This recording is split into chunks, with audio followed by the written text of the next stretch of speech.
Mapagpalang umaga po sa atin lahat at welcome po sa ating online devotion ngayong umaga. So bago tayo magsimula ay tayo po ay manalangin for our opening prayer po. Lord, we thank you for this day, Lord God. Give us your strength, Panginoon, for this day, Panginoon. Give us your wisdom, especially in our devotion, Panginoon. By your word, by your scripture, Panginoon, ay magamit po namin ito sa pang-araw-araw. Lord, alam po namin madami kami mga problema or mga hinanakit, Panginoon, or pain or struggles na nararanasan. But we pray, Lord God, na we gain something or we will learn, Panginoon, sa scripture by your words, Lord Jesus Christ. Gabayan niyo po kami, Panginoon, sa aming devotion ngayong umaga. Sa Panginoon Jesus, tapos sa mutulangin po namin. Amen at amen. Ang ating devotion po ay matatagpuan po sa Jeremiah chapter 8 verse 20 to 22. And I will read sa NIV version and key verse lang po ang aking babasahin. Isang verse lang po. At ito po ay makikita sa verse 22. At ito po ang nakasulat. Is there no balm in Gilead? Is there no physician there? Why then is there no healing for the wound of my people? So, alam niyo po na may mga pagkakataon sa ating buhay or sa buhay natin na parang ubos na ang oras. Tapos wala na ring resulta or wala nangyayari or walang outcome sa ating buhay. Or naranasan niyo na ba kung pakiramdam na naghihintay ka, nagtatrabaho ka, pero sa dulo parang wala pa ring nangyayari. Ganyan ang hinaing ng mga tao sa Jeremiah chapter 8, 'di ba? Or sa verse 20, sabi kasi doon, the harvest is past, the summer has ended, and we are not saved. Bakit kaya? Kasi sabi nila, tapos na ang season ng blessing. Lumipas na ang mga pagkakataon, pero wala pa rin kaligtasan or wala pa rin silang natatamo. Ang sakit isipin na dumaan ang panahon, pero walang pagbabago. At dito pumasok ang puso ang propeta na si Jeremiah or si Jeremias kasi tinatawag siyang weeping prophet. Wow! Dahil hindi siya manhid, hindi siya nagdi-distance sa problema ng kanyang bayan. Kasi sabi niya sa verse 21, kung babasahin niyo po ang ating devotion scripture, since my people are crushed, I am crushed. I mourn and horror grips me. Nadama niya mismo ang bigat ng kanilang pagkawasak. Tapos, nagtatanong siya sa verse 22, which is ang ating key verse, na is there no balm in Gilead? Is there no physician there?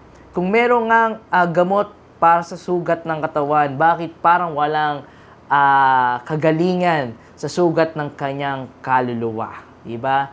Mga kapatid, malinaw dito or sa ating scripture na binasa, hindi ang kawalan ng balm or ng doktor ang problema. Ang tunay na problema ay hindi lumalapit ang mga tao sa Diyos. Yan, tandaan natin ang tunay na problema ay hindi lumalapit ang mga tao sa Diyos. Kasi may gamot may physician pero hindi nila nilalapitan. Or may sakit ka nga, na, oy mare, may sakit ako, ganun ba, hindi ko kaya. Ba't hindi ka magpatingin sa doktor? Ganun din tayo as a Christian. If there's a problem, why not na we go to the Lord? Yan, lumapit po tayo sa ating Panginoon. Ang balm of Gilead noon ay isang healing ointment na galing sa resin ng puno. Popular ito bilang sa pampagaling ng sugat. Pero, ginagamit ito dito as metaphor. Sabi nga po doon is nagpapakita na may spiritual healing na available pero hindi ito nararanasan dahil hindi sila nagbabalik loob sa ating Panginoong Jesus or Panginoong Diyos. Parang ngayon ay maraming taong naghahanap ng sagot sa mundo. Sa pera, 'di ba? Sa relasyon, sa bisyo, or sa achievements, pero walang nakakapag-heal ng puso at kaluluwa maliban kay Jesus. Diba? Si Jeremiah or si Jeremiah ay ramdam niya yung hopelessness.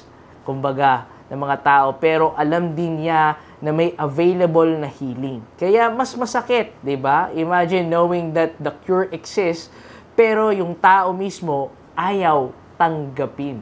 Sakit nun, di ba? So what we've learned from this scripture, number one po niyan is healing is available. But we must turn to God, di ba? Tanda po natin, healing is available, but we must turn to God. Hindi automatic na dahil nandyan ang Diyos, okay na ang lahat. Kailangan tayo kasing lumapit sa Kanya at mag-repent ng ating mga kasalanan at higit sa lahat ay magtiwala po sa Kanya. Diba? Number 2, pangalawa, we must carry the burden of others. Tulad ni Jeremiah, yan, huwag tayong maging manhid sa pain ng iba. Kung may family ka, kaibigan ka, or kasama tayo sa church, diba? Or there are times na we are broken, let's stand with them in prayer and encourage them. Pangatlo, don't waste the season. Sabi nga sa verse 20, kung babalikan po natin yung scripture, the harvest is past, the summer has ended. Hindi natin kasi alam, diba? Na hanggang kailan ang season of grace na meron tayo. Habang may oras pa, let's turn back to our God or let's turn back to Jesus, 'di ba? So, what we must do, 'di ba? Kung may mga sugat ka sa puso or guilt, trauma or kasalanan na paulit-ulit, huwag na nating hanapin ang lunas sa mundo, 'di ba? Kay Jesus ka lumapit dahil siya ang tunay na balm of Gilead. Nice. Pangatlo po is that kung may kilala tayong or kung may kakilala kang hopeless or depressed or lumayo sa Diyos, ay huwag kang magsawa na ipag-pray at ipanalangin, di ba? Ipanalangin at ipaalala sa kanila ay na merong pag-asa po sa ating Panginoong Jesus. And ano ba yung spiritual urgency is huwag nating hintayin na tapos na ang harvest, di ba? At summer, bago tayo ay magising. Ang tamang panahon para lumapit sa ating Panginoong Lord or Panginoong Jesus ay ngayon, hindi po bukas. Ngayon po, which is right now. 'Di ba? So mga kapatid, sa Jeremiah, 'di ba? Chapter 8 verse 20 to 22, it reminds us of two realities. 'Di ba? Una, ang hopelessness ng tao kapag malayo sa Diyos. Pangalawa, ang available na healing na meron sa ating Panginoon. Walang gamot ang mundo para sa sugat ng kaluluwa. Pero ang balm in Gilead, si Jesus mismo ay nandito para magpatawad, mag-restore, at magbigay ng bagong buhay. Diba? Huwag nating sayangin ang pagkakataon habang may oras pa. Lumapit tayo sa Kanya at hindi pa huli ang lahat dahil ang tunay na physician ay laging handa. Tayo po'y manalangin. Lord, salamat po dahil Ikaw ang aming balm of Gilead, ang aming tunay na physician. Inaamin namin na minsan hinahanap namin ang healing sa maling lugar, sa mundo, sa sarili namin, Lord, sa mga bagay na hindi nakakapuno. Patawarin niyo po kami, Lord. Forgive us, Lord God. Panginoon, right now, lumalapit kami at humihingi kami ng kagalingan, Panginoon, sa aming mga puso, sa aming kaluluwa at sa aming relasyon, especially our relationship with you.